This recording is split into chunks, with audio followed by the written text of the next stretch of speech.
Well, tonight concludes Week 9 in the NFL as the Bucks visit Arrowhead and the undefeated Chiefs, the last undefeated team in the NFL. So the 72 Dolphins, I don't think they're going to have the champagne ready tonight, but we'll get to that game in a little bit. Let's start with the Giants, who another Sunday and another lost Sunday, another terrible game, another loss at home, another loss inside the division, another embarrassing stat to throw at you from Daniel Jones, where he was at halftime 4 for 6, no yards and a touchdown. I think it was the first player ever with that stat line, which is I'm not even going to try to explain how it got there. And listen, we could sit here, we could break down the game, and I could break down the game for you and tell you what they're bad at, which is almost everything. The secondary can't tackle anybody. The defense can't get off the field on third down to save their lives. The coaching is bad. The quarterback play is atrocious. Even though it was a little better in the second half, it's still atrocious. The star wide receiver, number 1 draft pick, is on the sideline laughing with the other team during the game in the third quarter when you're getting killed and the fans are booing you off the field. It's just it's one thing after another. The bottom line is they're a bad football team. They're 2-7. They're going nowhere. But where is this rebuild going, though? Because now, obviously, you're going to have to tear it down again after this year because you're going to need a new quarterback.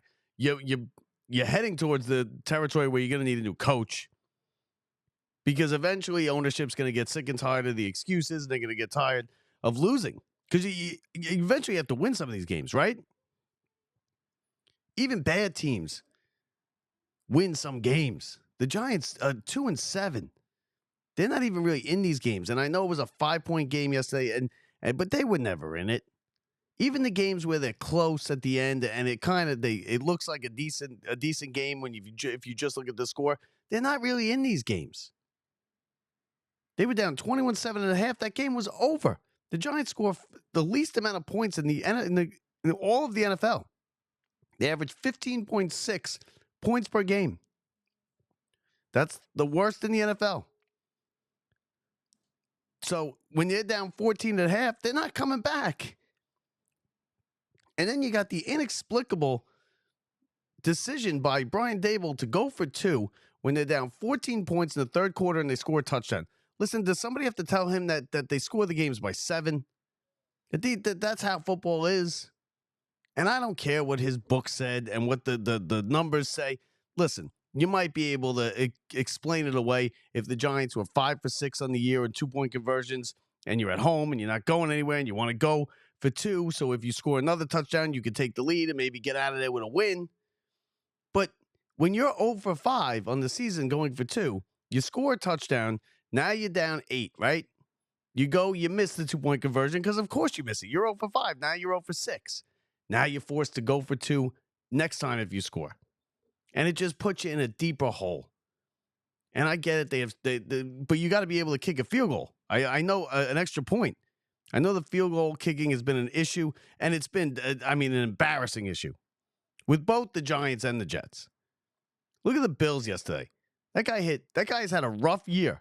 He missed the field goal that lost the playoff game last year. He's missed multiple big field goals this year. He missed a field goal and an extra point in the game yesterday. And then with the game on the line at the gun against the Dolphins, he hits a 61-yarder with about 10 to 15 yards to spare. Giants have trouble hitting 30-yarders.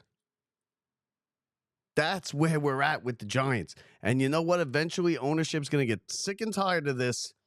And what they're going to do is they're going to end up firing Brian Daboll. Because that's where the blame lies. Because where is this rebuild now?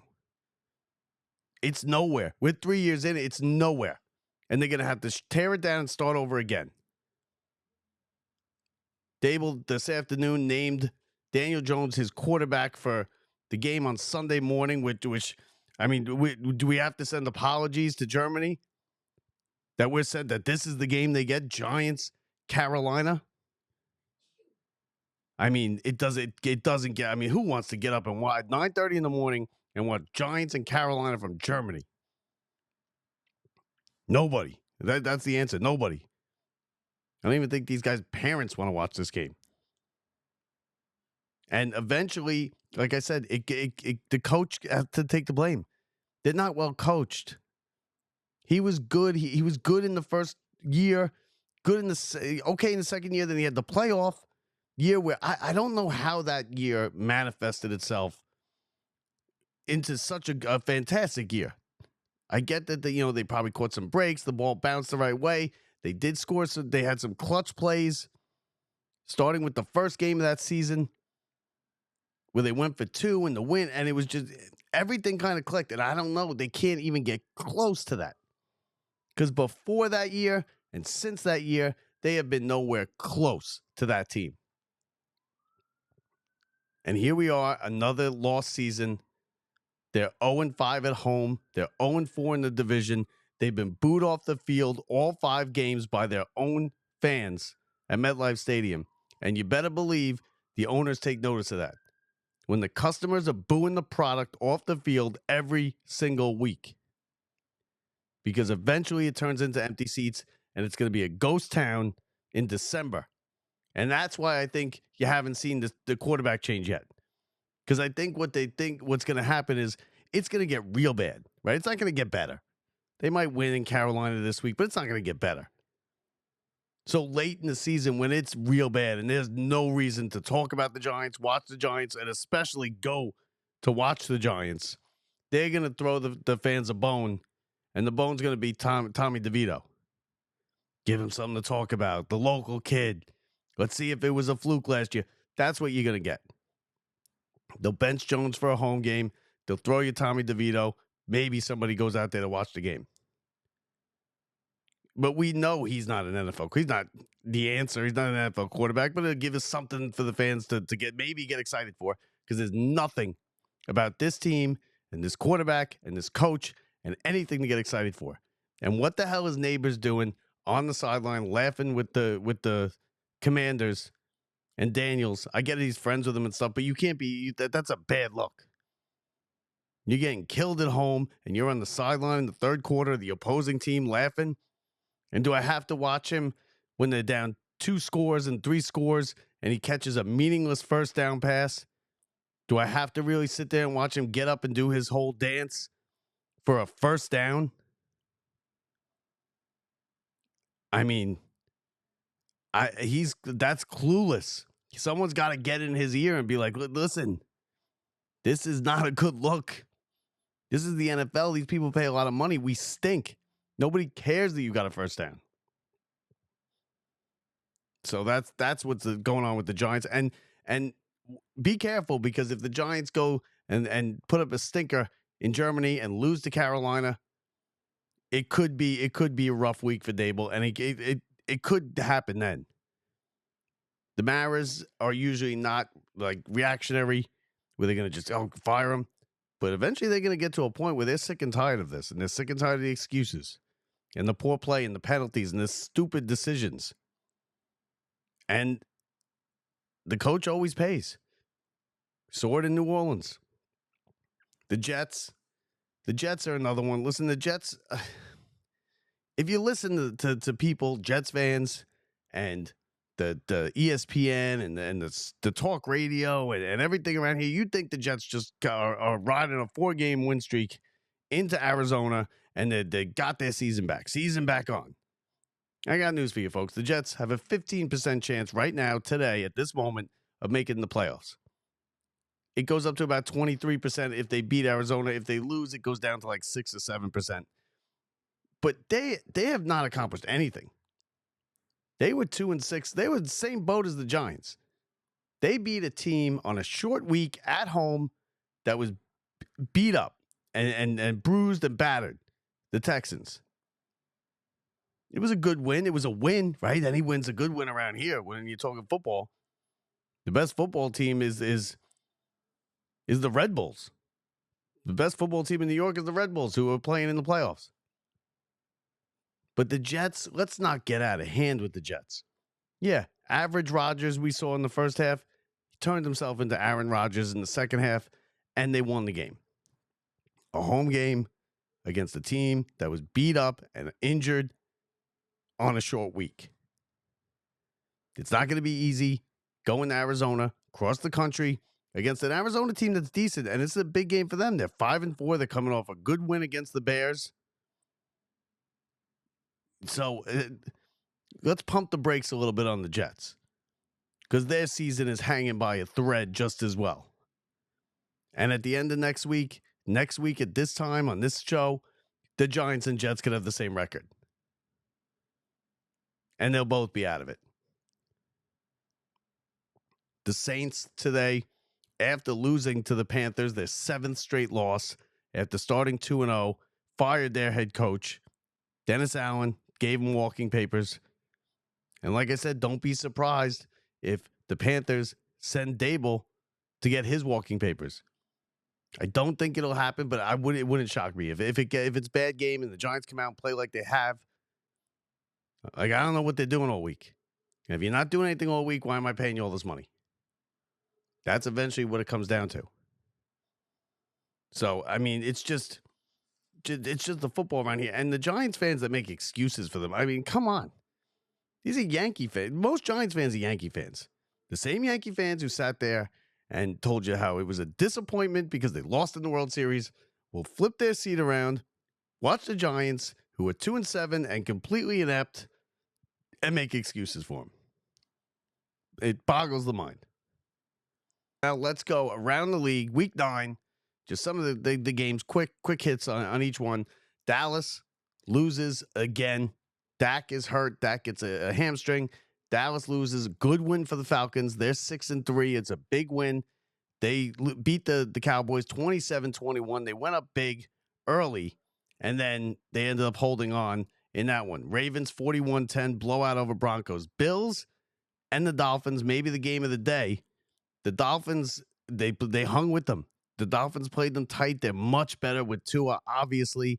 But now 2 weeks in a row, they played good games against good teams, and they fall short. 61-yard field goal at the gun for the Bills up in Buffalo to beat the Dolphins 30-27. They're 7-2. They might have this division clinched in 2 weeks. As we said, the Panthers beat the Saints. Saints fire their coach. Bengals are listen, I think the slow start with the Bengals is going to end up killing them. They're not going to be able to overcome it. They're a good team. They show that they're a good team. They blow out bad teams like they did yesterday with the Raiders, 41-24, but they're still 4-5, and they just have too many slip-ups. And when they started 0-3, it's so hard, no matter who you are. There's a reason why the numbers are the way they are. It's like nobody makes the playoffs at the start 0-3. The Bengals are trying their best, but they're 4-5. Now it's a weak, it's a top-heavy AFC. And the bottom, and it's the reason why the Jets have any kind of life. The Bengals are scratching and clawing their way, trying to stay relevant and trying to stay in it. I don't know if they're going to be able to overcome it, though. Chargers, a good win as Harbaugh continues to improve that team. They're 5-3. They beat the Browns 27-10. Patriots and Titans in the Who Cares Bowl of the week, 20-17. Titans 2-6. Patriots fall to 2-7. The Bears are now 4-4, reeling after that, still reeling from the fallout of the Hail Mary, the Washington loss the week before. Cardinals beat them 29-9, only 3 field goals for the Bears. Cardinals are 5-4, big game for them, just as big, if not bigger, game for them against the Jets this weekend. And we'll see that's going to be that's one of the games to watch. Even whether you obviously here with Jets fans, with New York, we're going to watch, but that's a game to watch. Eagles and Saquon Barkley, another big day. They squeak past the Eagles are not as dominant. They're 6-2, but they are squeaking by some of these games. The Jaguars continue to just free fall. A bad team. They had high expectations. Nothing. They are 2-7. Eagles 28-23 winners over Jacksonville. And then in what was supposed to be the game of the day, the Lions got out to a big lead in Lambeau. They held on. They win by 10. And the Lions, who were beat up in that game, they came in, they limped in, they were injured into Lambeau, where it's just a house of horrors for them. Always, right? It's always. It's the Packers. It's the history. The Lions just they never add up. Listen, they are going to be your Super Bowl favorites headed in the NFC, headed into the playoffs. They are 7-1. They beat the Packers in a big divisional game. They now have a 2-game lead in that division over the Packers. 6-3 the Packers are. 24-14 was the final in that one. And then last night, another good start for Sam Darnold. 21-13. He kind of came back. It was not the cleanest game. But the Vikings 6-2. The Vikings are good, and Sam Darnold is good. He threw a bad pick yesterday in the back of the end zone early, but he recovered. The Colts are not great. They're 4-5. Vikings 21-13 winners. And then tonight, Monday Night Football, Chiefs a 9.5-point favorite. That's a lot of points. The Chiefs are 7-0. They're still undefeated. I don't think they lose tonight. The Bucs come in. They're missing their 2 big wide receivers. They're going to have to rely on the tight end. Their running back is banged up. Listen, the Chiefs are going to win this game. The question is, will they cover? I think they cover. I'd lay the points, and I usually don't like laying points like that. 9.5 is a lot in an NFL game. I'd lay the points. I think the Chiefs win by 14, 17, something like that. That's your Monday Night Football game, ESPN tonight, 8:15. And that's going to just about do it. So just a quick run around the NFL. Week 9, Giants, a disaster. Jets hanging on by a thread. And everything else that went on. Saints fire their coach, all types of stuff going on. So that does it for us here today. I'm Bob Walters. Don't forget to rate, review, and subscribe. Leave us a review. Hit the subscribe button, whether it's on YouTube or it's on the audio end of the podcast, any way you get your podcast, or you find us on social media or at lockedupsports.net. So that does it for me. I'll see you tomorrow, everybody. I'm Bob Walters from the Brian Gunzel Studios. See ya.